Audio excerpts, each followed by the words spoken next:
Have you ever moved into a new house? What if that safe haven was already a home to someone or something? What is your breaking point for living with the spirit? Today we test the believability of the ghost in the desert.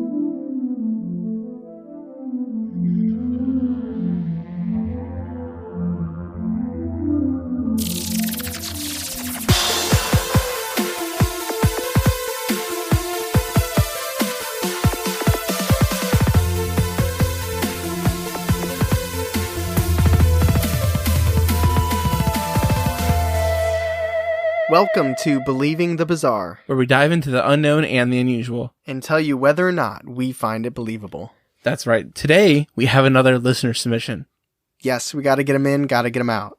Yeah, well, we have a bunch, but that makes it sound like we're just kind of plowing through them, which is not true. But we, if you submit a story now, we want to make it so you hear it before next year. Yeah, this is gonna be every 3 weeks for a while. Yeah, pretty much, or if 4 or 3 weeks. Yeah, something like that. Yeah. Yeah.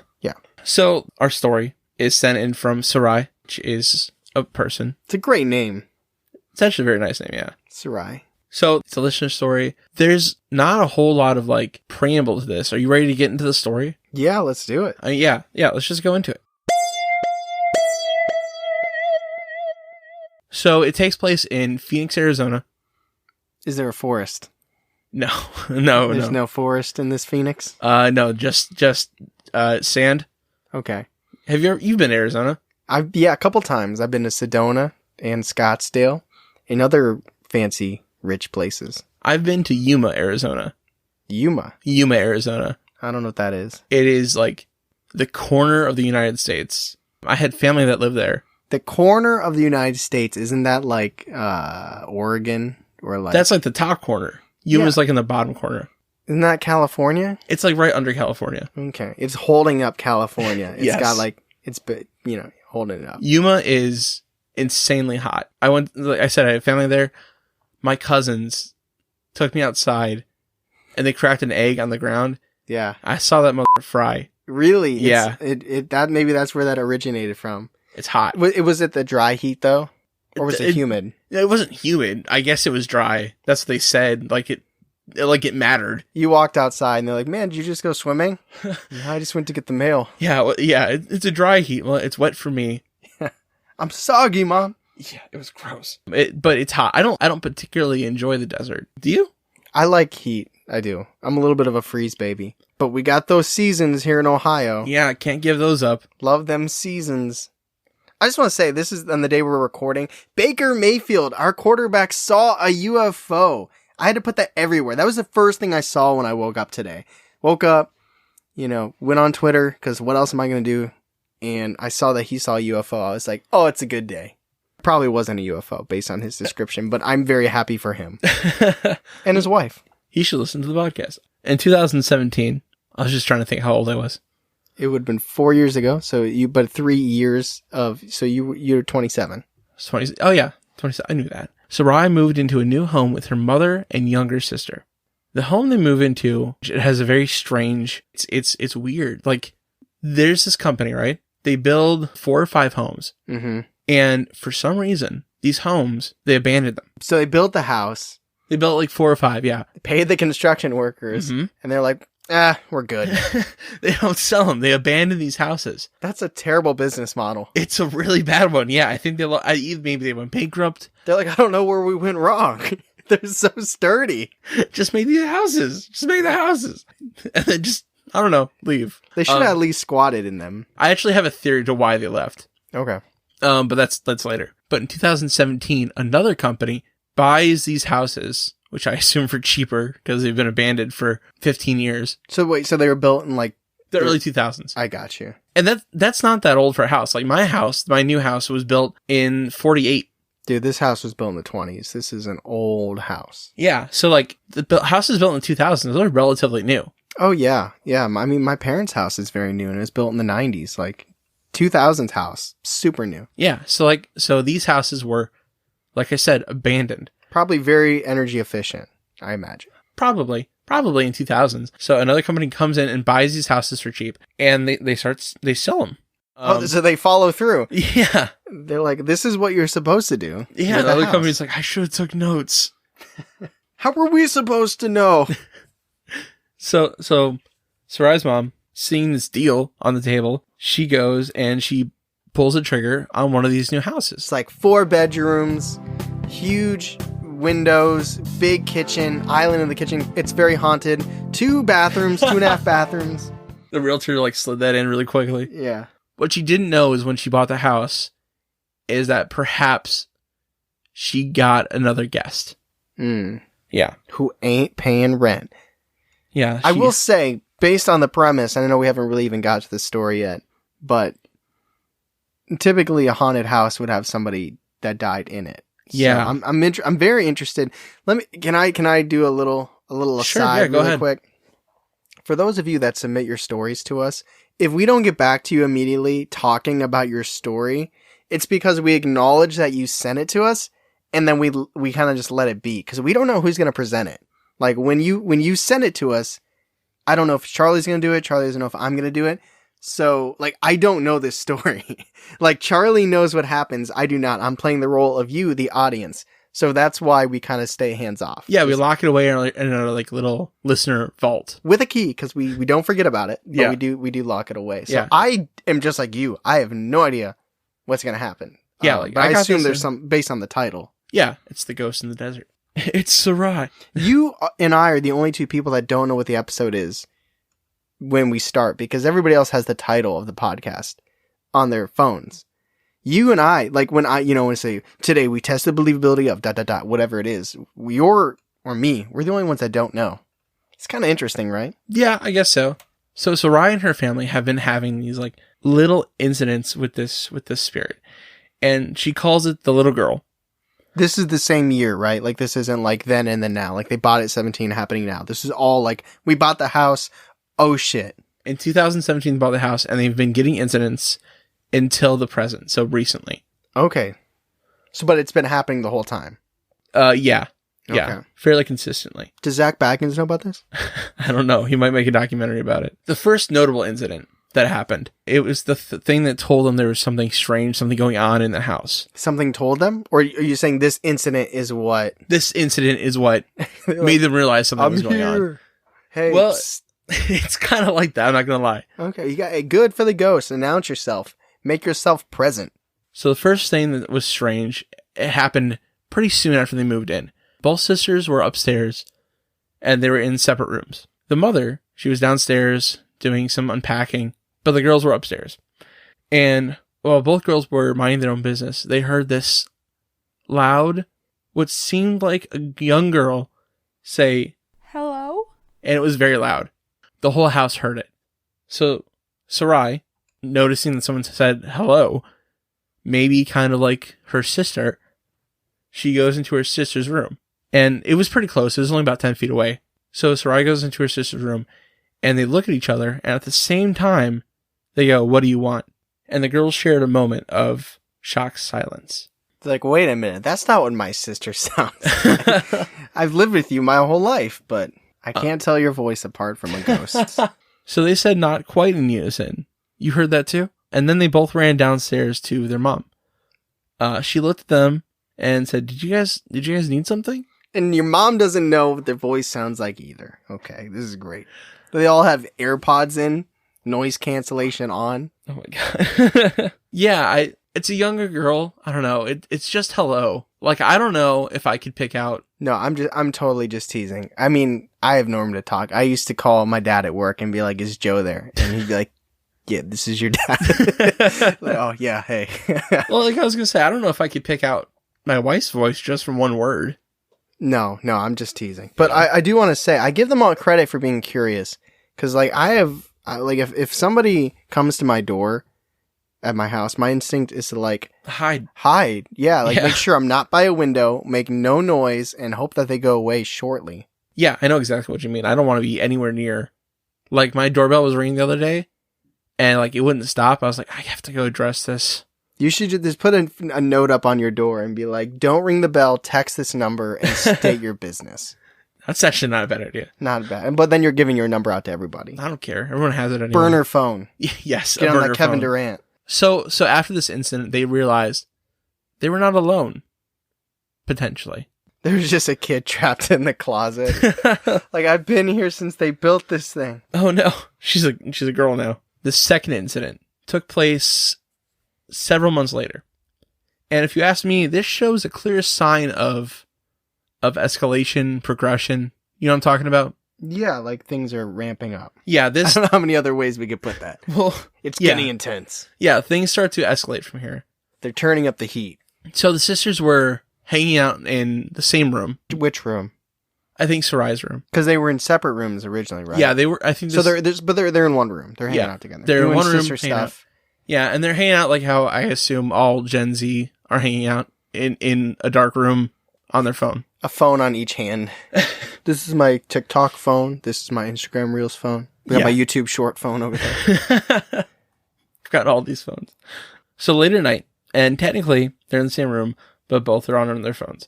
So both girls only had their phone as a light source because, like I said, the lights were off. And that's when Sarai sees this shadow run through the room. Oh, ugh. Like, it's out of the corner of her eye, but she sees it just... And she's like, maybe that was my sister. So she sends her a text. It's like, hey, was that you? She looks over and she sees that her sister is just on her phone with her headphones on, just content. New Snapchat phone, who dis? She said back. She's just like not even disturbed. And then she's like, I gotta tell her what happened. So she tells her sister what she just saw. And the reaction I did not expect, her sister goes into full detail about how every night she goes down from the third floor to the next, she sees what appears to be a little girl sitting on the landing. Hasn't told anybody this, but she's been seeing this apparition of a girl sitting on the landing. What is the landing? I legitimate question. Like the landing. Like, oh, you live in a ranch, right? We're upstairs in my house. I meant when you in the attic. When you grew right up. now. You know them. When you grew up. No, I don't live in a ranch. Well, when you were a kid. In between the... You can show me. I got stairs right there. In that middle part? In between, yeah, the middle part. It's a landing. So she walks past a little girl ghost. Sitting on the landing. Yeah. Man, I would get like a fire pole put outside my window. Like, I ain't going down those stairs. I know, right? You think she says something like when she walks by? I don't know. She said she got this, she got super scared. It like creeped her out, obviously, to a point where she put, I think it's a bigger landing than what you had. Oh, what are you trying to say? I'm saying it's a very small landing. But she got to the point where she would put like a blanket over her head and just kind of like look down. So she wouldn't have to see this little girl sitting on the landing. And she dealt with this for months. She didn't say anything to her sister or her mother. What if it's like a coping... You know how like daylight saving time happens and instead of changing the clock, you just learn that it's an hour later than what it is or earlier than it is? Or like when it's really like 7 o'clock, but your clock says 7:03 and you just learn to subtract 3. I think everybody does something like this to a certain extent. I do in my car. Yeah. Exactly. You just deal with your situation. Now, this is much more extreme, but I wonder if it just got to the point where it's like it became so casual or so commonplace that it's like, oh, now I wear a blanket over my head and this is what I do in my house and this is my routine. It's crazy that she didn't say something, though. Yes. But I think you're right. That's the thing. I think you're right because it's such a teenager thing to do. To deal with it? Yes. Somebody check her Twitter. I bet she tweeted about it. She wouldn't tell her mom or Sarai, but she probably tweeted about it. I hope I'm saying that right. I looked up how to say it, but I'm pretty sure I'm saying that right. So that was the second incident that involved the escalation of Sarai's sister and Sarai seeing the shadow in her room. Now the third thing is it's not really an incident. It's Sarai coping with this spirit that began to grow an attachment to her room, which is creepy and strange. So she navigated up the stairs from the landing to the bedroom now. But here's the thing. Even though that happened, I don't think she ever stopped being on that landing. She never said she didn't see her anymore. That never was indicated. So I'm assuming every night she's still out there. Yeah, I feel like that's like us putting our like metaphysical, like you can only be in one place at one time physically. You know, I mean... Well, she said this energy that would come into her room would come and go. So it wasn't always there. She's like coming for her, and then she's like, "Oh shit, your sister's gone. I gotta go to the landing real quick. Don't move. What time is it? Don't fall asleep." It's 7:03, so it's 7. All right, I gotta get down on the landing. So what would happen in Sarai's room, and which I think is still happening? Like I said, this thing's formed in almost an attachment to a room, and every so often, it would get cold, and it would get this like kind of weird, strange kind of feeling aura that would fly in, kind of exist or happen in the same space. Whenever this happened, the lights in Sarai's room would flicker, and sometimes they would go out for upwards of 30 seconds to a minute straight. Sounds like that electrical company kind of left before that was done too. Everyone tapped out early, the lights are out. Yeah. But not only her lights would go out, her phone light would go out too, which leads to something I think might be something like battery drain or electrical drain. You know what I'm talking about? When like, well, that definitely adds weight to it in the fact that it's like kind of like what I just said about the electrical components of the house. Like if it's affecting your lights and your phone, that's something that's affecting the energy around you, not just it's not just like bad wiring. Yeah, and that's very telling to me. It's this like presence that's like leaking. I'm going to go with leaking into the space and absorbing that energy from the lights and your phone. Maybe I'm projecting here a little bit, but that's how I feel it. And it's the definition of a cold spot. Yeah. Which I don't think we've talked about before, but a cold spot is when you're out and then you run to this spot that is randomly cold, and it's said to be a ghost that is draining energy from the environment. And that's why a cold spot exists, because it's taking that thermal heat and converting it into what it needs. I wonder when they were in that room with the lights off and they were just on their phones, if like the fact that they saw it as a shadow instead of a girl was because the lights weren't on. So there's only so much energy for it to take. Yeah, that's a really interesting point, because it has been seen as a fully realized apparition. Right. But in that context, you're right. There was not much energy to take. It'd be funny if, like, she thought it was attached to her and they did, like, an EVP, but it's like, no, I just like a room. It's hip. I'm just vibing here. I'm excited to see what happens next. Okay. So I have 2 more recent tales. These are both more towards 2020, 2021. This next one focuses on Sarai's sister, and it's like a slow creep. Like, it's scary in a slow way. And also it shows that escalation. So Sarai's sister was home alone one night. She was in her own room on the 2nd floor, minding her own business. I don't know, watching TikTok or whatever. And suddenly she hears this terrible banging noise above her room specifically. And so what she does, she calls Sarai and says, "Hey, weird question. Did you happen to leave the rabbit pen open?" Because I guess they have rabbit pens above her room. In an attic? They have a 3rd floor. So they got rabbits in their attic, in their 3rd floor. That feels like a Dr. Seuss book. It feels like the most unusual part of the story so far. So Sarai says, actually, no, and I don't think I did, but you should check just to make sure. Ha! Which, I mean, I've been there. So her sister goes up to the 3rd floor, checks. All the rabbits, all their twinkling little noses are in the same spot. They have not moved. They're all locked up. Great pet. She goes, "That's weird." And she goes back downstairs to her room. The second the door closes, this banging starts again. And it goes off and on for 10 minutes straight until eventually it fades out and it's quiet for the rest of the night. No explanation for this banging. No reason why this would be happening. No animals were jumping around.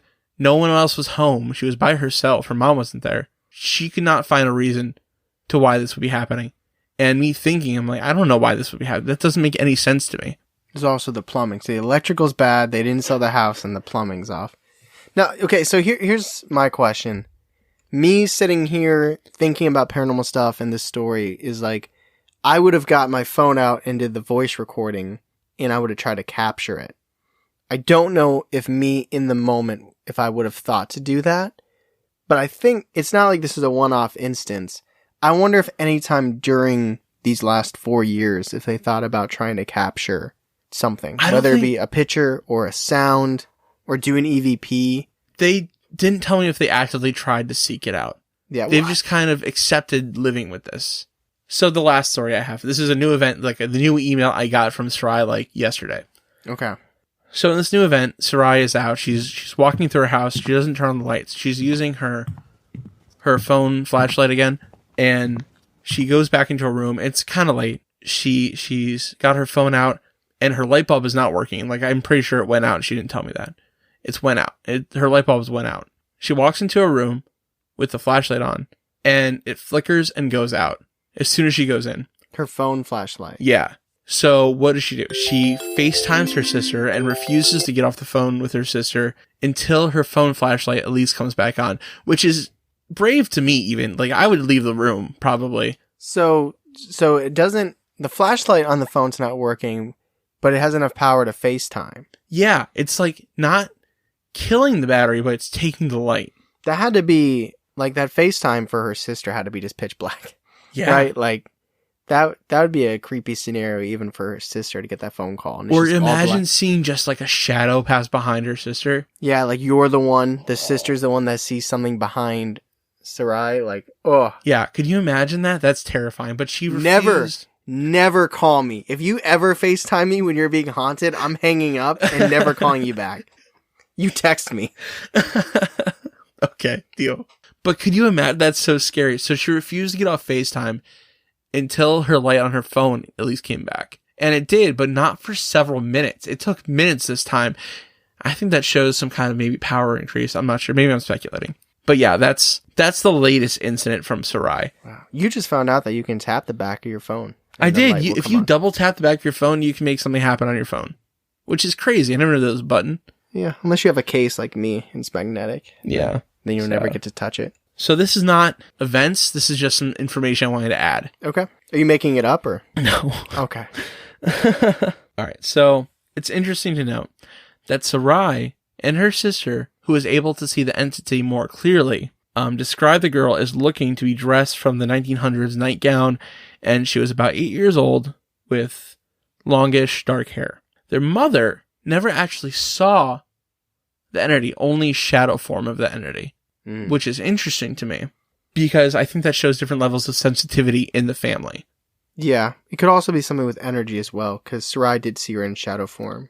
That's true. And the mother's the oldest, Sarai's the middle, and then the youngest sister's the youngest. Did you say how old they were? Or I don't know the ages. Like teens? Yeah. Yeah. Their whole lives ahead of them. But the younger sister, Jesus Christ. I know, I'm crusty over here. But the younger sister was able to see her more clearly, which, I mean, there's that theory that kids can see spirits. Yeah, imagination or, your brain hasn't fully developed, so you can, I don't know. Yeah, but they did, so they all saw the entity to some extent, but they all could hear her very clearly. So this shows me, like I said, an escalation to this kind of energy. And Sarai says the spirit does not seem to be malicious or harmful or evil. Feels lost. It feels like, she said it feels like a playful kind of mischievous energy, but to me, any spirit that lingers is not a great thing to have around. Bad juju. Yeah. No matter what it's putting off, I don't think they should linger. I don't know. I don't know anything. But it makes me feel, the way that I would try and put this together is like this little girl is in this abandoned house and maybe she doesn't know where her family is, but she doesn't feel like she can leave. I don't know whether or not she feels trapped or it's kind of like, I'm going to stay here until my parents come or something like that. So it's like she feels like she can't leave, but she's not bad, just kind of like confused or lost. But I would like to continue this conversation in the discussion. Okay. So Tyler, I've got 2 theories I want to hash out with you. Yes. So the first one, I feel like I always go to this place. The first one is Skinwalker. Oh, how scary would that be, though? No. No. Oh, Utah is the Southwest. I told you. Yeah. Yeah. Somebody hit us up. I'm the first to admit that I don't know geography. Yeah, so I know. I have no shame in that.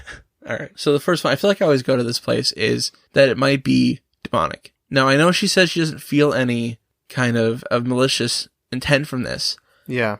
But here's why I think that. One, this is a newer house. no one probably died here. 2, it's a little girl, which in itself doesn't necessarily mean demonic, but have you heard this, that demons typically present themselves as... You talked about this Have on I? the podcast. Oh, okay. Previous episode. That's a good theory. I can't draw. It was either the girl, Paper Magic and the girl, or it was Annalise. It was one of those where you mentioned I think that was probably Paper Magic. That was a while ago. That was like episode 9, I think. it was episode 9. But I'm just going to restate it, I guess, that Yeah. demons typically present themselves as weaker things to make you feel a sympathy for them. And this confused girl could be that kind of thing. Now, I'm not saying you guys picked up a demon somewhere. I don't know. I don't actually know. But I'm always hesitant when it comes to young spirits. Now, my rebuttal is that it has been 4 years, and at least from the information you were presented, there's no like negative, like they can't sleep. They're it's negatively physically affecting them or psychologically affecting them, obviously beyond just the fact of expecting to see her in the house. And 2, it seems to me like the attachment is to the property rather than a person. And I know that's not how it always has to be, but like if the ghost seemed to have an attachment to Sarai and her sister and her mom just happened to experience or witness that attachment, then I would be more likely to jump on demonic, even though there's no seemingly other side effects. But the fact that they all see this girl in the house and it's not specific to just one of them, it seems like it's more about the ghost and that location rather than like a demonic creature trying to latch on to a person. You know what I mean? That's a very good point. Those are both really good points. Thank you. That's what I do. I do want to specify, typically demons attach to a person, not a property. And that's what you pointed out, that this seems to be attached to the property. There's also levels of how demons interact. It's infestation, oppression, and possession. Maybe this one's playing a long con with the infestation. Her sister's like, I keep losing Twitter followers.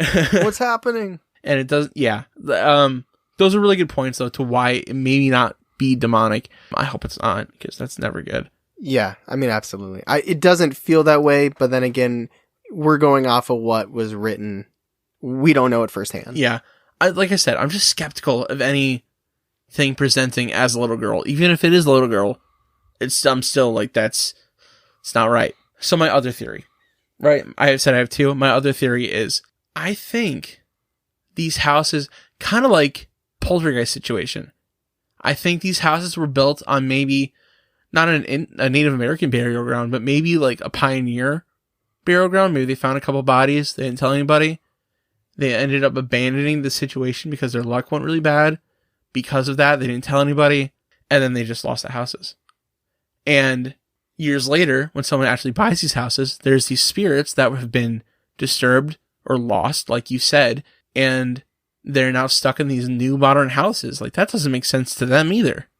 Yeah, it'd be interesting if like they're experiencing the little girl and they don't know this, but like their neighbor is experiencing like the parents or the mom or the dad. And like, it's actually really tragic to think that the like human creations, like walls that we build could be separating these ghosts. You know what I mean? Yeah. It's kind of sad. It is very sad. It's very tragic. And maybe that's what it is. Now that's possible and that makes sense because naturally it's like, okay, why would this entity be attached to this house that is so new? Right. It feels like it's gotta be on the land. And if she looks like she's from the 20s, who knows what happened on that land in the last, 100 years. That's true. But like she said 19th century, which definitely makes me feel like early 1900s.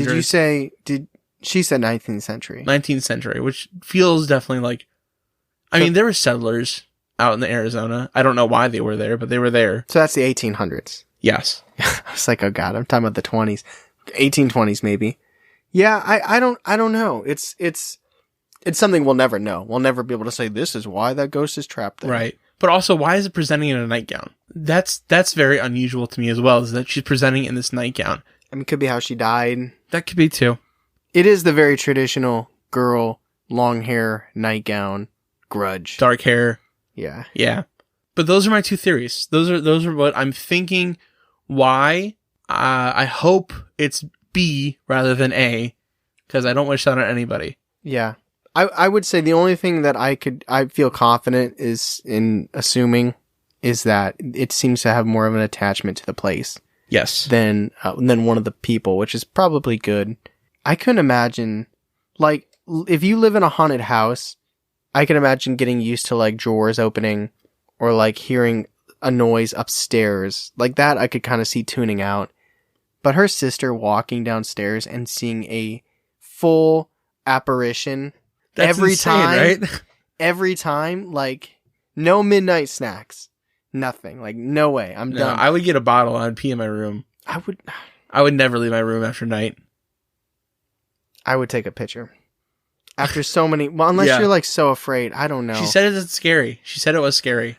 How long would it take before you would take a picture? I would get a selfie stick. I would get a selfie stick and I'd peek around the corner. That's what I would do. You know what's all... You know... So, what? Okay. What if... she's there so often. Okay, so imagine this. You're going down your stairs every time there's a little girl there, right?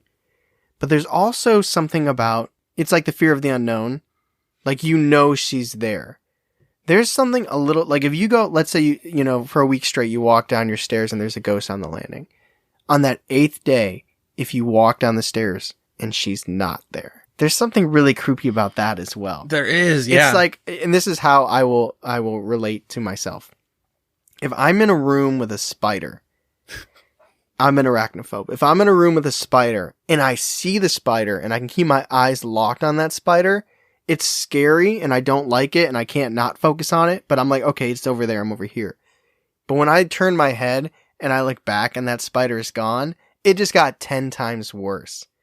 So I wonder if there's almost a comfort in certain aspects of like it becoming the norm of like, here's where the ghost always is. Here's the noises it always makes. I wonder if it would become more disturbing if it all of a sudden disappeared. Or starts making really loud noises like that banging. Yeah, that was recent, right? Yeah. Yeah. If we were to speak with Sarai, my question would be if they've even considered trying to capture anything. That's an interesting question. And maybe they're not interested in doing that. And who knows? I'm not saying they should be. I just know I think there'd be a certain point, especially when it becomes almost mundane. And I'm not saying it is mundane for them, but if it's expected, you know what I mean? Like, you can't anticipate a shadow figure running through your room. But if every time you're walking down your stairs, you see this girl on the landing, I don't know. I'm not in this situation, so I probably can't logically speak to it. I just feel like I would try to capture something.